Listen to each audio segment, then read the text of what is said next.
మాజీ మంత్రివర్యులు నా బిడ్డ తప్పు చేసినా నా కొడుకు తప్పు చేసినా నేను జైలు పాలు చేస్తానని చెప్పిన మాట వాస్తవం అనేది తెలుస్తుంది. 100 రోజులు దాటి ఈరోజు తైతక్క ఈ రోజు వరకు కూడా బెయిల్ వచ్చిన దాఖలాలు లేవు.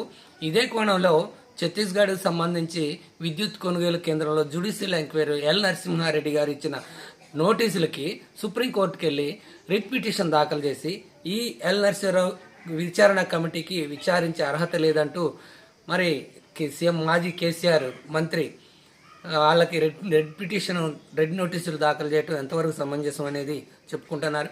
అదేవిధంగా 80 కోట్ల విలువ చేసే భూమిని గతంలో ఉన్న టీఆర్ఎస్ బీఆర్ఎస్ నాయకులకి కట్టబెట్టారని ఫిర్యాదు చేసే కానీ అప్పుడున్న కలెక్టరు వాటిని రద్దు చేయలేదంటూ తెలియజేస్తుంది.